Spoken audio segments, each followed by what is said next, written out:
si es que contaban con alguna característica especial para su selección, ya sea diagnóstico, alguna habilidad, una situación específica, etc. Por otra parte, también se describen los materiales y los procedimientos que utilizamos. Ahí pueden mencionarse los instrumentos utilizados según las variables estudiadas, indicando qué variables serán medidas con qué instrumento. Entonces, esto puede hacerse también en un apartado independiente o en un cuadro que vamos a titular como procedimientos. Al mismo tiempo, esto nos sirve para organizar la operacionalización de nuestras variables.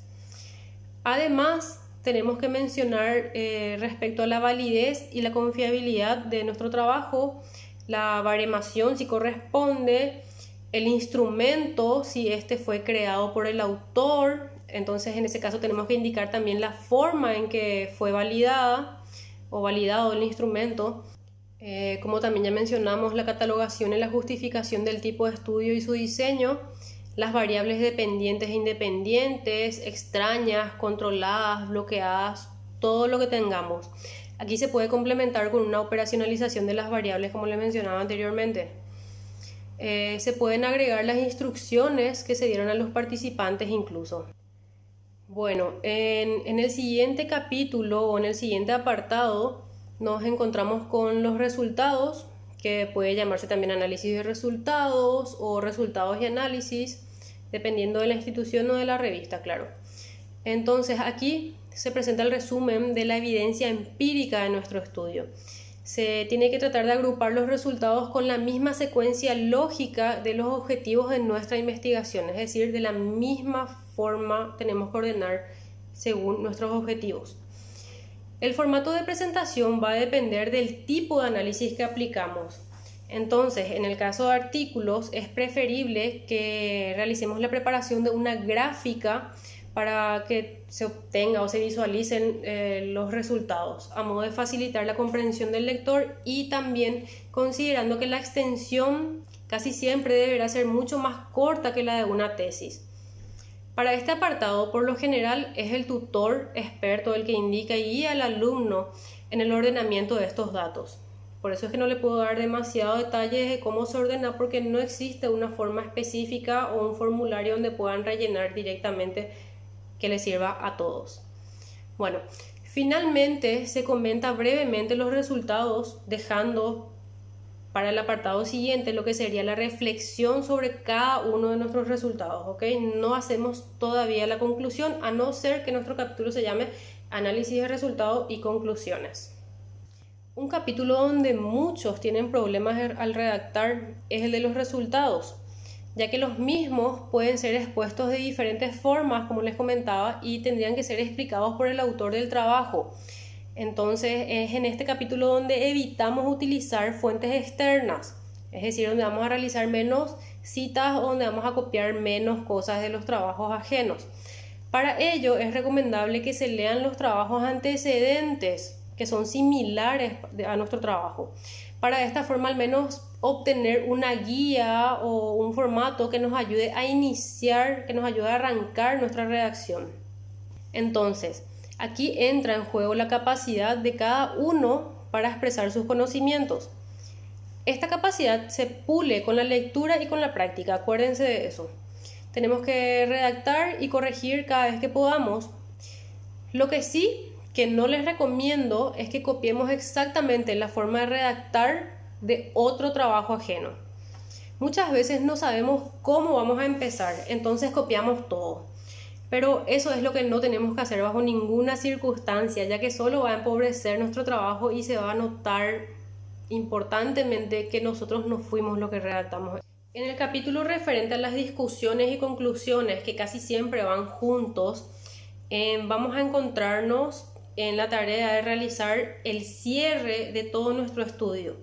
Entonces, aquí tenemos que tratar de hilar con lo que vamos a mencionar en nuestra introducción y continuar con la explicación de los resultados que obtuvimos, siempre según el orden de nuestros objetivos establecidos. Acuérdense.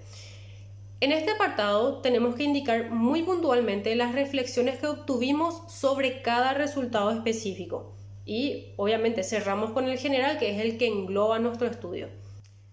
Otra cosa que se hace en este apartado es la comparación de nuestros resultados, ya sea entre nuestros mismos resultados o con los de otros estudios que pudieron haber sido los antecedentes de nuestro trabajo.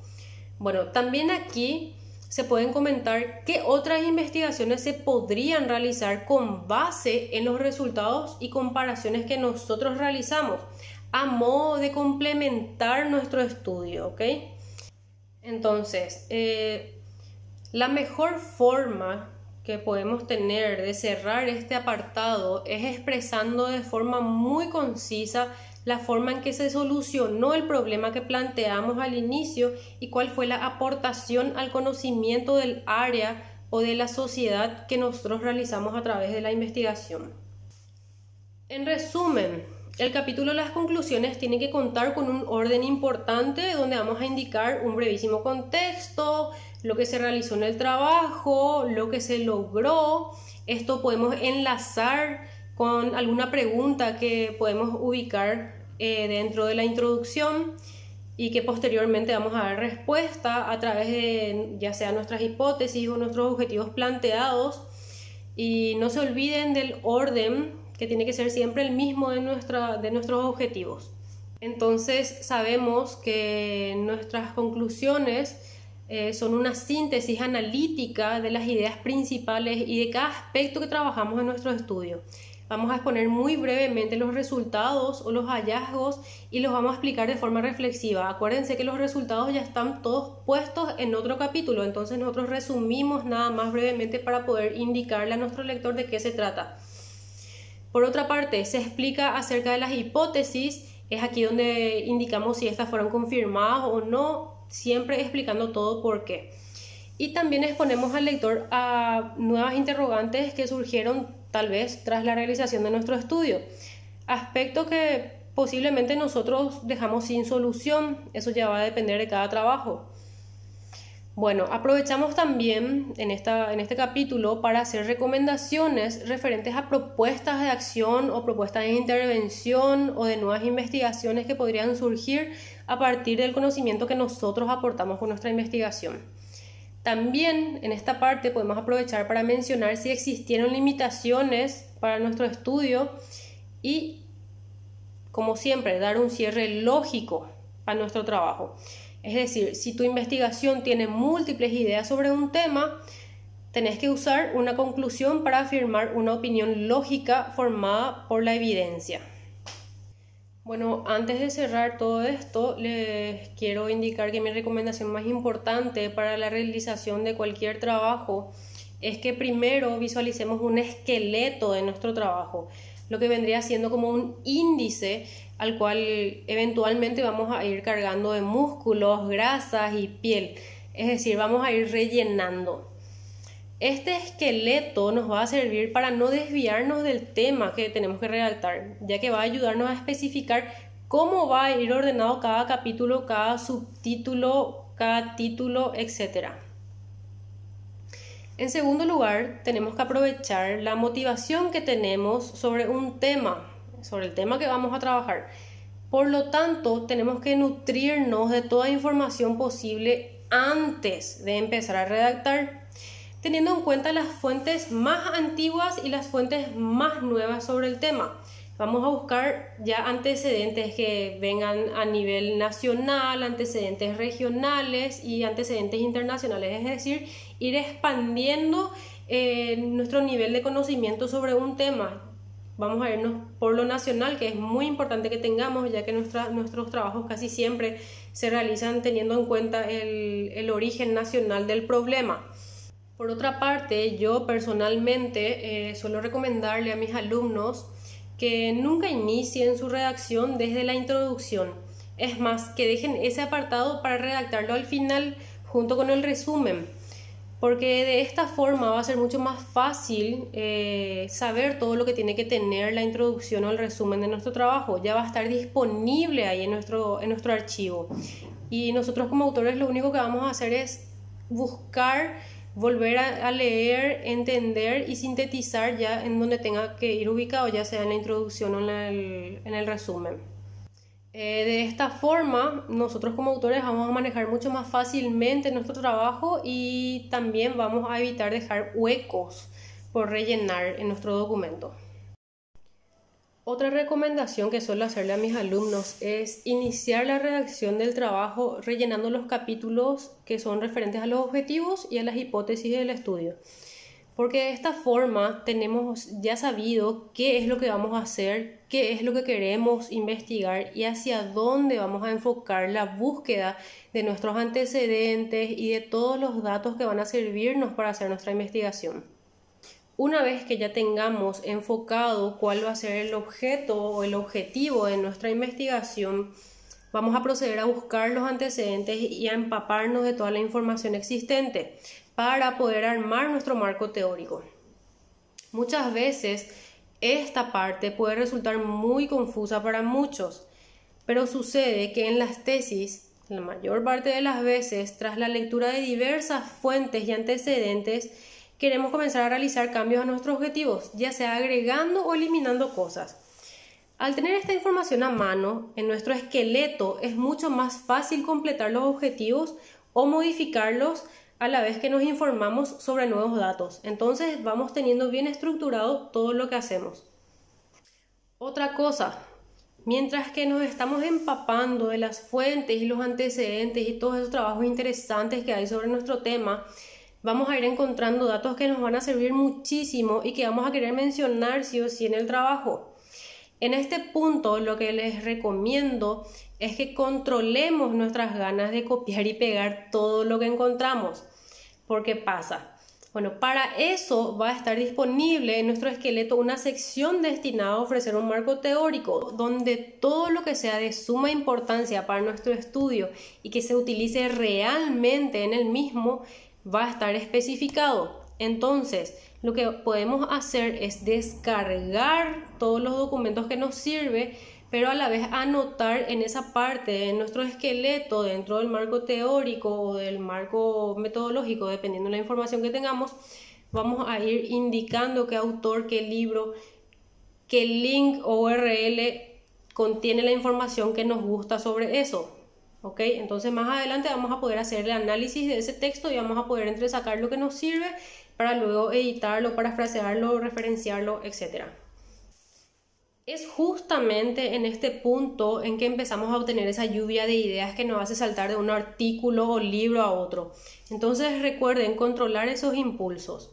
Vamos a proceder a guardar cada archivo o link que nos sea de utilidad y ubicarlos dentro de donde correspondan.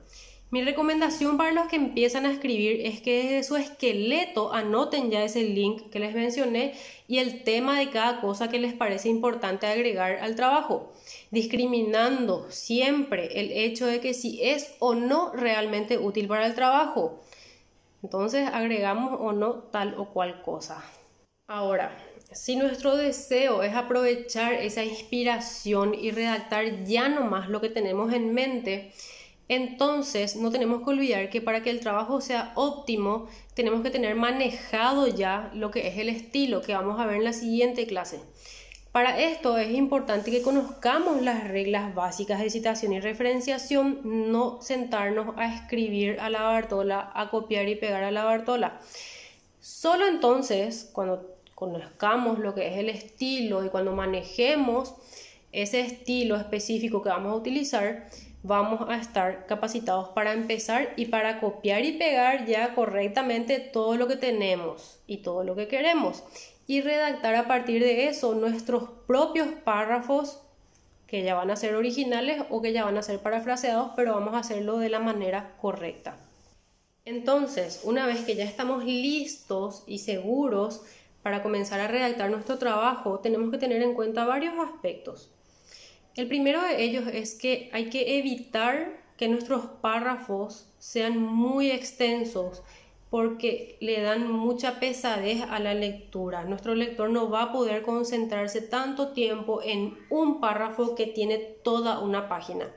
Así que tenemos que usar correctamente los signos de puntuación y dividir nuestros párrafos en ideas, ¿ok? En ese caso, tenemos que tratar de que cuando hagamos la división de nuestros párrafos, estos no queden inconclusos. Pasa mucho que no cerramos la idea dentro del párrafo, a tener mucho en cuenta eso. Además, cuando manden a revisión, eso va a saltar. Pueden saltar revisando el tutor, pueden saltar revisando la mesa examinadora, pueden darse cuenta los revisores, los pares revisores de los artículos. Entonces siempre es mejor que volvamos a leer todo nuestro trabajo, le enviemos a otras personas para que puedan avisarnos si hay algo malo. Entonces todas las personas que vayan a leer nuestro trabajo antes del envío final van a aportar esos detalles que tal vez a nosotros se nos pasaron, ¿ok? Por otra parte, tenemos que evitar realizar repeticiones innecesarias de muchas palabras. En este caso vamos a utilizar los diccionarios de sinónimos, que nos van a servir muchísimo para no utilizar la misma palabra en todos los casos. Una forma muy fácil de corroborar la existencia de las repeticiones en nuestro archivo es primero detectando esos conectores o esas palabras centrales que utilizamos y luego buscarlo en nuestro archivo en el apartado del buscador de Word. Entonces te aparecen cuántas veces mencionas la misma palabra dentro del archivo. Se van a sorprender al revisar esta parte. Es muy interesante.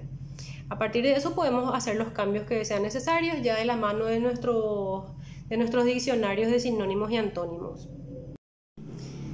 Otro tip es evitar el uso exagerado de palabras comodines, que pueden ser, generalmente son las palabras que conocemos como problema, aspecto, dato, tema, elemento, información, relevante, importante, positivo, tener, ser, hacer, etc. Hay una finalidad de palabras que dependiendo de cada persona pasan a ser comodines. Entonces tener mucho cuidado con eso y podemos aplicar el mismo sistema de búsqueda de palabras para poder arreglar un poquito eso antes de hacer nuestra entrega. Algo que no se suele hacer demasiado, pero que es muy interesante, relativamente estético, es hacer que nuestra investigación se fusione perfectamente. ¿Cómo hacemos eso? Vamos a ir a que nuestra investigación relacione todo al vincular directamente la introducción con la conclusión. ¿Y cómo es que se hace eso? Por lo general se hace una pregunta en la introducción que posteriormente va a ser respondida en las conclusiones. Obviamente gracias a todos los resultados que obtuvimos a través de nuestra investigación. Por otra parte, cuando el contexto de nuestro trabajo sea muy especializado, tenemos que evitar expresarnos únicamente con la jerga de investigación. Es decir, tenemos que tener en cuenta que los trabajos científicos hoy en día ya no están dirigidos únicamente a los investigadores especializados o a la gente que se dedica a leer únicamente sobre esa área. Entonces, tenemos que saber que cualquier persona tiene que estar capacitada para entender nuestro trabajo. Entonces, lo que podemos hacer es no utilizar siempre, en todo momento, esas palabras técnicas. Una forma muy fácil de evitar que haya problemas es explicar los conceptos centrales en el apartado de las conceptualizaciones. A veces en los artículos no hay espacio para eso, entonces lo que se hace es explicar esas palabras muy técnicas en notas al pie de página. También tenemos que atender al uso correcto de las cursivas, de las palabras extranjeras y de las comillas. Para ello tenemos que tener en cuenta el estilo y el idioma que estamos utilizando, ¿ok? Entonces el manual de redacción de APA indica en qué casos usamos las comillas, en qué casos usamos las cursivas y en qué casos las negritas. Si hay un idioma extranjero, ¿cómo debemos ubicarlo? Entonces hay que tener mucho cuidado con eso y tener a mano siempre el manual. Otra cosa que se suele hacer muchísimo es realizar una referencia a un autor prestigioso sobre el tema que estamos trabajando que ayude a ejemplificar el pensamiento del autor del trabajo, o sea, de nosotros. puede ser una buena forma esta para rematar nuestro párrafo de conclusiones. También tenemos que evitar el uso de las citas en los epígrafes. Al iniciar nuestros párrafos tenemos que tratar de introducir el párrafo no con una cita ajena, sino con una nota original, es decir, con una redacción propia. Para cerrar, tenemos que evitar escribir en conclusión o cosas similares. Por eso les recomiendo que utilicen citas u otras cosas para no caer en el uso excesivo de en conclusión o finalizando, cosas así. Algo súper importante y que suele notarse mucho en los trabajos es el tono de la investigación. Tenemos que evitar cambiar el tono de nuestra investigación.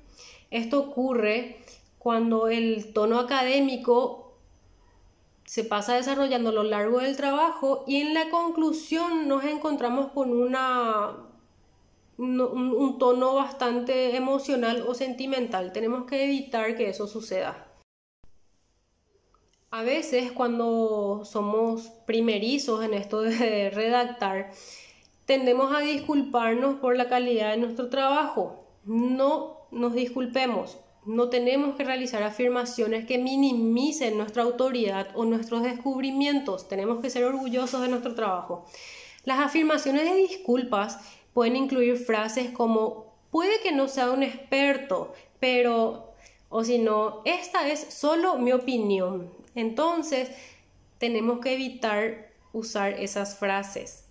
Una buena forma de encontrar errores en nuestro trabajo es revisar nuestro documento, pero tras un descanso de al menos 3 días, sin mirar ya nuestro trabajo. Esto va a dar una mirada mucho más fresca al momento de leer nuestro trabajo y de detectar errores que no notamos cuando estamos muy metidos en nuestro tema. También tenemos que revisar que en todo el trabajo se apliquen los tiempos verbales de la forma correcta, porque estamos muy acostumbrados a hablar con diferentes tiempos verbales todo el tiempo. También tenemos que prestar importante atención a que cada párrafo desarrolle la idea sin dejar inconclusa esa misma idea, ¿ok? Otra cosa es que tenemos que aprender a filtrar los datos que vamos a utilizar en nuestra investigación, es decir, las fuentes. Como investigadores tenemos que saber que las fuentes que más nos sirven son aquellas de primera mano y que generalmente son mucho más nuevas que lo que encontramos en los libros. Vamos a encontrar en su mayoría información relevante en los artículos científicos publicados en los últimos 5 años. ¿Okay? Así que es una pequeña recomendación a tener en cuenta para poder basar nuestros estudios en datos mucho más nuevos y relevantes en el área. Ahora a continuación van a poder visualizar un pequeño cuadro que extraje de este libro que se llama Cómo redactar textos científicos y seguir las normas APA, que igualmente sirve para las normas Vancouver en muchos casos. Es de Orfelio León y es de donde extraje la mayoría de los tips que les estuve indicando. Entonces sirve para comenzar a realizar la descripción de nuestro problema. Podemos utilizar para guiarnos en la argumentación del mismo problema o de cómo vamos a mejorar el conocimiento, cuáles son los intentos históricos por resolver ese problema, etcétera, etcétera. Tienen que saber que este video no se trata de dar un taller de redacción, sino de guiarles básicamente en una estructuración de nuestro trabajo y en cómo proceder a redactarlo. Para la redacción en sí van a encontrar anexo a este video un PDF donde se muestran varios ejemplos que por cuestiones de tiempo no puedo desarrollar todo en este video, pero que sí van a poder tener material y visualizar puntualmente algunos ejemplos de cómo redactar y cómo no redactar cada parte de nuestro trabajo. Bueno, sin más, yo me despido de ustedes y espero que participen en el siguiente video que va a tratar sobre el estilo en la redacción, donde vamos a hablar del estilo APA y del estilo Vancouver, que puede ser útil para las publicaciones que vayan a realizar a futuro o incluso para la tesis que estén redactando. Les agradezco mucho por el espacio y bueno, muchas gracias, nos vemos en el siguiente video.